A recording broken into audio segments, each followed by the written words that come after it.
From the News Channel 5 network, this is Real Estate Real Talk with your host, Realtor Christy Wilson. Sponsored by the Wilson Group Real Estate Services. Good morning. Welcome to Real Estate Real Talk, Nashville's only live call-in TV show where we invite you, the viewer, to call in with any question you have regarding real estate. My name is Christy Wilson, and I'm your host of Real Estate Real Talk. And this program is sponsored by Farmington Financial Group and the Wilson Group Real Estate Services. Check out all of the Wilson Group's listings and our agents at wilsongrouprealestate.com, or go to our Facebook page and like us on Facebook, and that's at Wilson Group Real Estate. And you can check out all the stuff that we have going on at the Wilson Group, both on our Facebook page and our website. Today's show is going to be fantastic. We have one of my favorite people in the whole wide world on this show, and not only is he a funny, interesting man, he's also very important in our real estate industry right now. He is the president of the Greater Nashville Association of Realtors, and I am pleased and proud to welcome Hagen Stone. Thanks, Chris. Real Talk. Thanks for being here today. Thank you for having me. Thank you. How are you doing? Doing well. I'm looking forward to the rest of the year. The year's going by quickly, and we've had a strong spring, so I'm happy to be the voice of real estate for the year. So when you're president of the Greater Nashville Association of Realtors, you are, so some people may think this is a paid position. Mm-hmm. It's a volunteer position. Tell us a little bit about what this is. Right. It's a volunteer position. It's a one-year term. You do come in and you're on our board of directors for a certain amount of years, so you go through training to be in the position that I'm in, and I guess once you're through and done and you look back on it, it's about 7 years of your life. So you've done it, so you know. But it's a great opportunity to be plugged in with the community, to be plugged in with the realtors that we represent, and also just to be the face of what real estate in the Greater Nashville area is about for the honor that you get of that 1 year. Gotcha. Mm-hmm. And you're with Pilkerton Realtors in Brentwood. I am. How long have you been in the business, Hagen? I've been in the business for 15 years. Next year, in February, will be my 16th year. I've been with Pilkerton for about 12 years, and have really just enjoyed all the connections that I've made. Have a wonderful office that I work with, and one thing that's great about the association itself is you get to meet lots of wonderful realtors from across the area and work with them. Good. Mm-hmm. So if you have any questions this morning for Hagen regarding real estate, give us a call at 737-7587. And as we proceed in the program, this is a segment we like to go to called News You Can Use. Mm-hmm. There was a lot of news about Nashville this week. The first most important news are interest rates. As I said, Farmington Mortgage sponsors the show, and I spoke with Billy Hamburg yesterday, and he let me know that interest rates are low again. Well, they never really got high, but for what we're used to, they felt a little high.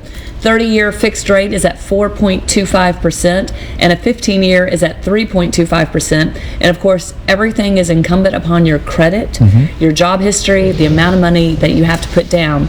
So if you're interested in getting pre-approved for a loan, perhaps refinancing, give Billy Hamburg a call. His number is 690-5100, 615-690-5100, Farmington Mortgage. They just changed their name, so I always want to say Farmington Financial. Exactly. And then some of the other cool stuff that was announced this week. CNN Money announced that Nashville was in the top 10 fastest growing cities in the country. So it's like Nashville's totally on this PR roll. Right. It's well, we were able to go, our CEO of the association and I were able to go on the leadership study mission with the Nashville Chamber about 2 weeks ago to Vancouver, which is another city that's doing great things, and it was neat to go and see our counterparts there and have them recognize what we have going on here in Nashville. Vancouver is obviously well known as a very progressive, forward-thinking city, international city. So we really felt like we were on par with them. We learned some things from them, but our rankings kept coming up in those meetings with all the different folks that we met with. It was just really a neat thing. Cool. Was that a great trip? It was a great trip. Lots of things going on there with transit, with green. With, I guess, the way they prepare the agenda for the city and how all those workers move that agenda forward with in lockstep, which is impressive, and how they incorporate what they call cathedral thinking, where they're making decisions for years and years to come, way past their tenure. So that's a challenge that I think that Nashville and even our association locally here is going to take on. They said when they laid the block of that foundation for that cathedral back in the medieval times, the person who designed that that building and lay that block knew they'd never live to see it completed. But that's the mentality that we've got to have as we're planning for our cities and our associations. And I've never heard that alliteration before. That is really pretty astounding. Yeah. It's a weight of responsibility on people who make decisions across the board, and I think that we need to always remember that. Right. And one thing also, Hagen, so as president of GNAR, and we'll get into this a little bit more in the meat of the program, but does Canada, I know they fall under the National Association of Realtors too, right. or they belong to that association as well. Were y'all able to talk to any of the realtor associations there? Or I know I've been on that trip before too, and I doubt if you did, but I'm just curious. We didn't, but there was a lot of housing information on that trip. We worked to see what they were doing with low-income housing, affordable housing, and marginalized populations. So we were looking at that because we do have those challenges here in Nashville.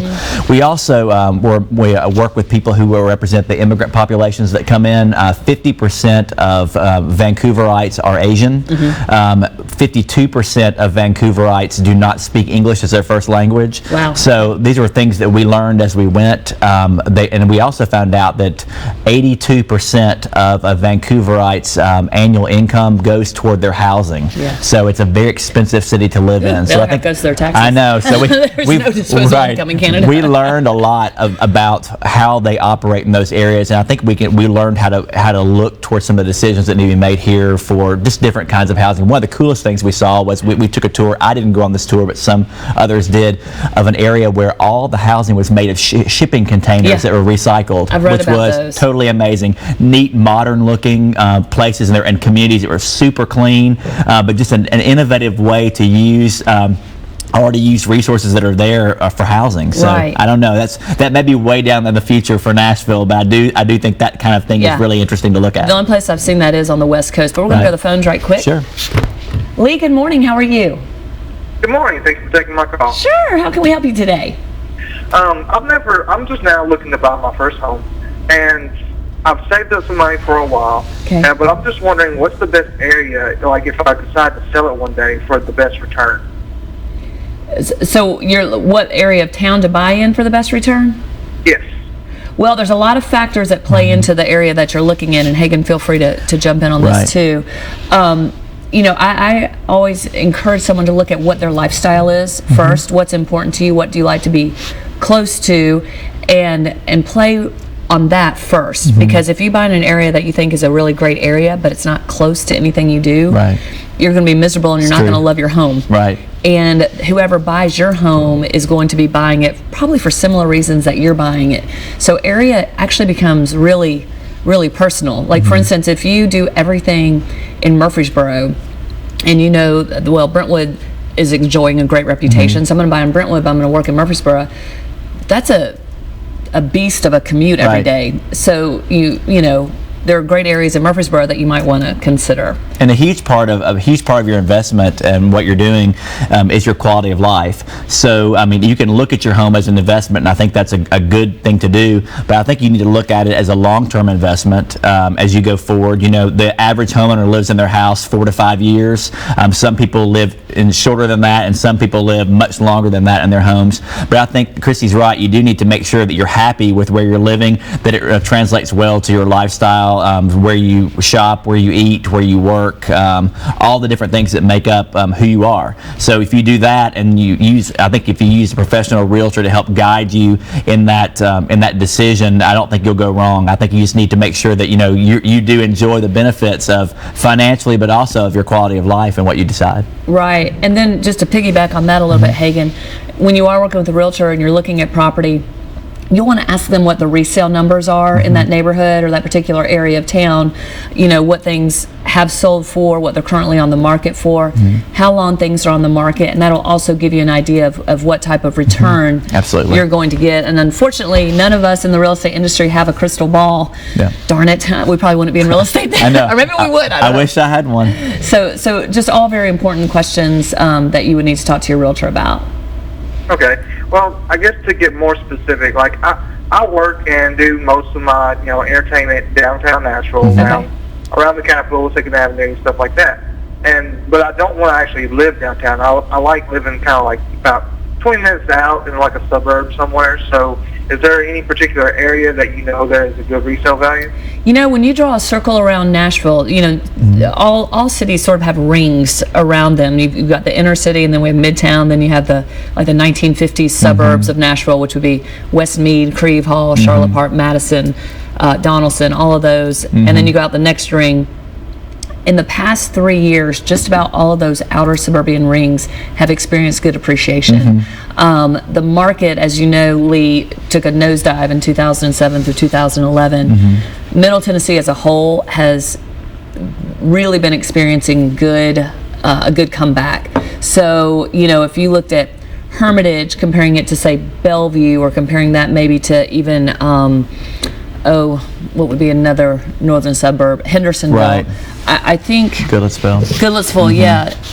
Overall, I think they've all experienced a good appreciation and return. And I think too that with the economic downturn, that came hand in hand with you know, gas being very expensive. So you've seen our inner core places really rise in their value because people want the convenience of, like you're saying, going in and doing the things. Maybe it's not just work, maybe it's just fun on the weekends. They want to be in closer. So you're seeing areas like a Donaldson have a complete rejuvenation and being very, very popular now because it's a little bit better price than maybe in East Nashville, which has also exploded. And then you also have great proximity to downtown, also to Opry Mills and all the attractions there, the movie theater. And so really, like Christy said, all of the area, we're very blessed because we're the most dynamic metropolitan area for sure in the state, and really in the top 10 in the nation. Yeah, and I think too, when you're looking at where you want to be, and you go, if you're looking at the suburbs, even the suburbs have their own little micro markets. Right. You know, each subdivision is its own little micro market. So